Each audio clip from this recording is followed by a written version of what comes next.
Hello friends. It's time to grab yourself a bevy of your choice, in my terms tea, and let's talk about books. Okay, this is really high, so let me just get a quick sip in. Welcome back friends. This year has gone off to a very rocky start. If you've been following along with the podcast, it is also on this YouTube channel.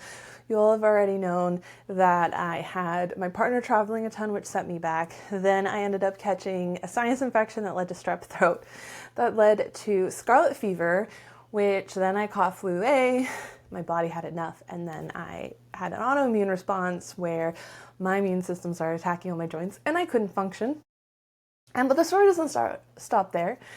Then I almost lost my youngest fur baby to endocarditis and sepsis in his joints. He is home now, but that has been a very long recovery, and we're still in the thick of recovery stages. So this is the first review that I have made on my own in 2025. And what month are we in now? Thank you all for your patience. I know that we're all friends here, and you just are here for the books. So let's just get into today's book, which is Scythe and Sparrow by Brynne Weaver, which is the third installment of the Ruinous Love Trilogy.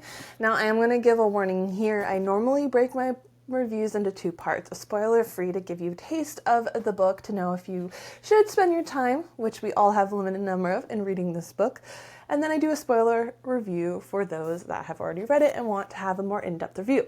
However, there will be spoilers of book 1 and 2 possibly throughout this review, so if you haven't read book 1 or 2 or you don't really care, that's fine.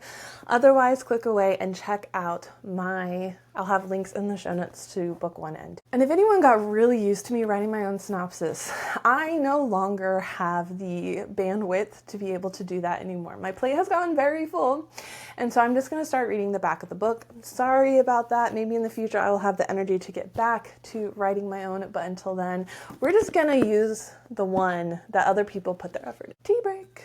Make sure you keep drinking your tea, friends. Okay.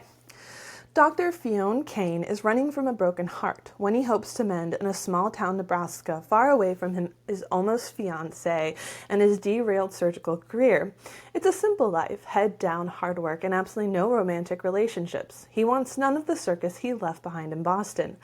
But then the real circus finds him. Motorcycle performer Rose Evans has spent a decade on the road with the Silvera Circus, and it suits her just fine, especially when she has the urge to indulge in a little murder when she's not in the spotlight. But when a kill goes awry and she ends up with a broken leg, Rose finds herself stuck in Nebraska at the home of the adorably nerdy town doctor. The problem is, not every broken heart can be sewn back together, and the longer you stay in one place, the more likely your ghosts will catch up. Now, if you like some murderous dark romance, this is clearly the book for you.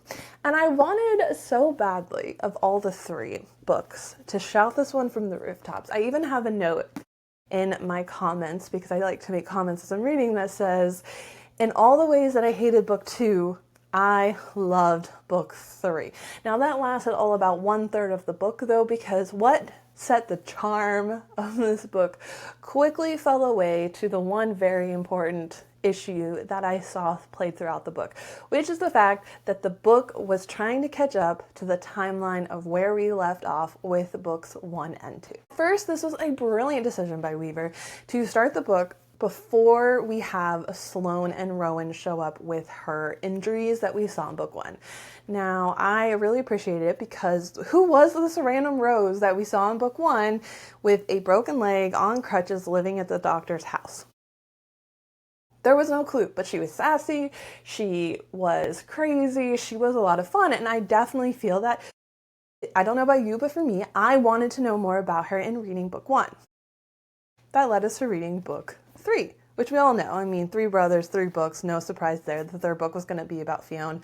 The very typical formula of writing a romance series. So I really appreciated that Weaver decided to go back in time and start us from the moment that Fionn and Rose met up and started having a relationship. The dialogue was snippy, the interactions were a lot of fun. Rose was just the character that we all thought she was going to be from book one.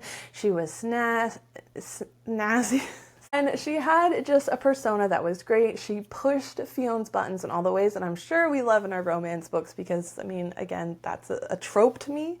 And that is why we read the books that we do. That is why I started the Ruinous Love Trilogy to begin with, is I wanted these girls that are going to push these big burly guys' buttons and kind of show them their place. And that's exactly who Rose was to Fionn. Fionn is a cinnamon roll. He is the Pillsbury Doughboy. He is fluffy, and poke him and you will love him. But now we start derailing, for me, we start derailing the series. My two biggest issues with the book, going back to my original point, is that the fact that once we have them meet, you can definitely tell that Weaver wants us to pick up in the story, because as we're reading books 1 and 2, it's clear that Rose and Fionn are not 100% in a relationship or have reached the point and conclusion that a romance novel would have. We haven't had the true declaration of love that we all come to expect. And so Rose plays an integral part in books 1 and 2. As we can, book 1, she is there when Sloane is getting fixed up. And book 2, she actually helps in the rescue of Lark from the killer. Now, how did Weaver think she was gonna weave this all in? That's the biggest problem that I had, is once Weaver had the issue of needing to catch up Rose and Fionn's story to the plot lines that she had already written Rose into, I started to lose any sense of enjoyment of the book because it felt forced. It felt like we were forcing separations that weren't needed just to fit in. We were forcing time together that was needed just to fit in. We were forcing those other plot lines into the story. And ultimately, I lost all interest and would have put this book down if I wasn't so far into the trilogy as a whole. The second issue I had is there was this whole idea in the first 2 books that Fionn was the good younger brother. He was the one that his 2 older brothers put all their thoughts and feelings into making him a better man than they could ever be. They were the ones that took the responsibility of killing the father. They were the ones that took on the responsibility and debt to get them moved to America. They were the ones that just decided to go down the dark path, which I'm not entirely sure why. Lachlan makes sense, not so much Rowan. So we'll go with that and just roll with it. But Fionn was supposed to be the good one. He's painted as the good one the whole time. And then we find out this dark secret that he's been hiding and that he really just is supposed to have this dark side to himself, even though, all right, thank you, recording program. He is supposed to have this dark side to himself, even though he is a doctor. There's still, as much as you probably, I'm going to talk myself into a wall here, because doctors can still have murderous tendencies and love to cut up human beings, as well as having this altruistic feeling to save people. So yeah, I'm not going to talk myself into that court. But the point is, the way that Weaver wrote Fionn and the other ones, it was hard for me to want to go and believe that this cinnamon roll character that is clearly painted throughout the trilogy is suddenly having a dark past and can suddenly have like this monster inside and wants to fight and do all this stuff. It wasn't working for me. I couldn't fall into the bad boy persona. And if you've watched my review for book 2, you will know that I sat there and went, okay, Ruinous Love Trilogy, we had such high expectations after book 1 of being dark and gritty and murderous. Book 2 fell a little flat in that, and I sat there and I said, there's no way that Weaver is going to be able to pull off that same kind of emotions and feelings from book 1 in book 3, especially if she picks Fionn and Rose as the main characters of the story. And guess what?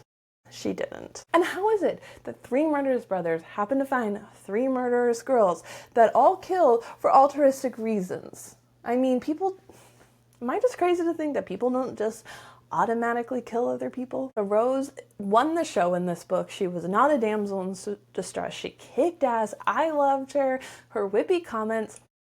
When you get to the crochet group scene, you will know what I am talking about.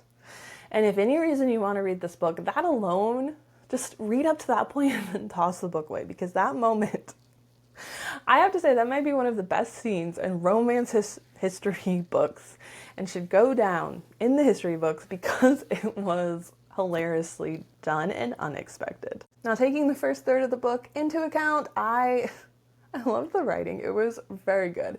Those whole sexy looks that happen at the beginning of most romance books to make you realize that the two characters are very much attracted to each other did not annoy me this time. That's surprising. I was all for it. Am I changed as a person? I don't know. The antagonist in the book, great addition as well. There was tension there. The ending, again, kind of boggled that person's involvement into the story, but generally how the antagonist was added in and found and created as an antagonist was actually okay. But again, as the story went on and we just got to this whole trying to catch up in the timeline and trying to make it all fit, the characters from the first third were gone. That snippy dialogue, that great tension that we loved, even Rose became kind of like a whiny, mopey girl. It was all missing, and I wanted to just put the book down. It was not the first book that I picked up and loved. I mean, I'm not kidding. I was about to give this, a romance book, 5 stars until we got to the timeline issue, and we really just started to lose who Fionn and Rose were. And yeah, it was spent too much time trying to fit in instead of keeping to the story. Why couldn't they have fallen in love before the timeline? I would have been fine with that. I would have been fine going back in time and learning about their love story, knowing that they already fell in love and were in love in book 2, say. I get when Sloane and Rowan showed up, they probably were in love, and that timeline combination worked out perfectly fine. But it was when when Weaver started trying to match it up to book 2 is really when it fell apart. This book did me in. I don't know who I am anymore in 2025, but I am probably taking romance off my genre of reading. So if you're here for the romance books, I'm sorry. I'm just not into romance anymore. And after reading the the last 2/3 of this book, I think I'm done. There's nothing here for me. It's all epic fantasies and sci-fi from this moment on, and I'm sorry if that's why you're not here on this channel, but I hope that you will stick around and come on a new journey with me, because I think romance is going by way of thrillers, and I am done. Now, that doesn't mean I'm including romantasy. I'm still keeping romantasy on the... All right, friends, that is enough of my spoiler-free review. I really hope that was enough information to give you an idea of whether or not you should finish the trilogy, or if you should even start the trilogy. Hopefully with not too many spoilers, but don't worry. Click away now, ruin my metrics, it's perfectly fine. But don't forget, before you do click away, if you'd like to purchase this book and help support me in keeping the lights on and to produce the content for you, use my bookshop link below in the show notes to purchase your own copy of Scythe and Sparrow. Alright, let's get past all the bullshit of this book, but my god, am I over just romance books in general? I can't help it, but maybe it's because they are too formulaic in their design, because I am done of the formula and always expecting that moment when the two lovebirds just don't connect at all. And this one, to make it match the timeline, why did Fionn think it was a great idea to call Lachlan's old boss buddy mafia guy to come clean up the mess and not expect that there was going to be some sort of needed payment at the end to pay for the work? Like, come on. And then for him to suddenly, how does that equal? I guess because he had all the backstory. But then to have to say, you have to come with me for 9 months and you can't tell anyone. I get the brothers, but come on, Rose. That you can't tell anyone and you're going to have to disappear for 9 months to pay me back. Like, come on. And how did that fit into the story? Why couldn't he have just been a doctor and helped him there? Why did he have to go away to Croatia? Why do we have to have the love letter part at the end? The world alone is falling into enough shit. I don't need these points in romance books. I don't want my heart ripped out anymore. I don't want that moment. I know it's always coming because everything is formulaic. I don't. But I read horror.